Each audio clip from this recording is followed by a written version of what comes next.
So I'd like to begin with a story that came to me a number of years ago, and I can't really even remember who it was that shared the story or where it came from. What I do remember is that it moved me so deeply, it brought me to tears the very first time I heard this story.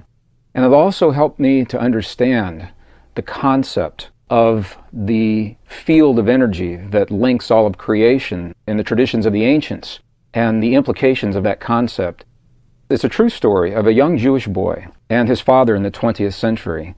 And as the Jewish boy was coming of age, he began to question the traditions that he had been raised in, and what they meant to him and the validity of those traditions.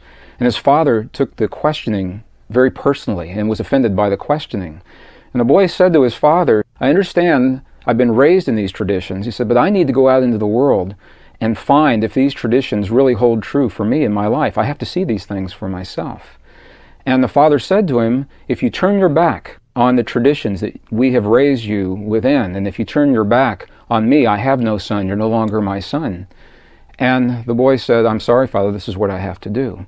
And he did, and he left the United States, and he began to tour the world, and he went into Europe just to find out what the world was like and how his teachings would serve him in his interactions with other people.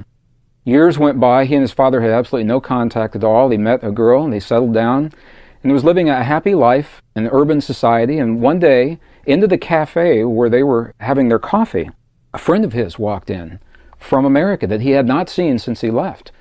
And they were very happy to see one another. And the first thing that his friend said to him, to the boy, he says, "I'm so sorry to hear about the death of your father." And this is the first time the young boy had heard that his father had died.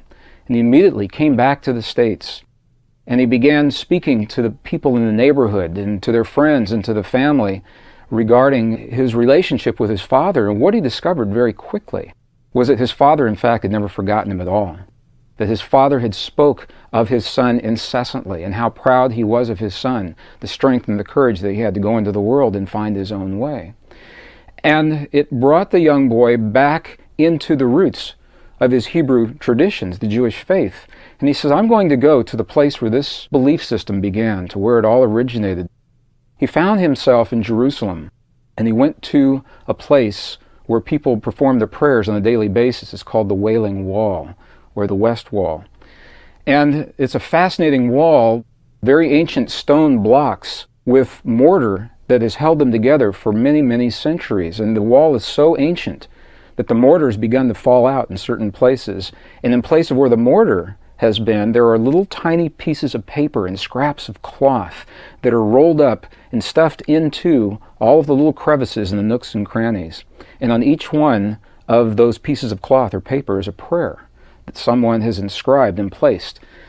In the tradition that brought him back to where his roots had begun, the boy also inscribed a prayer honoring his relationship with his father.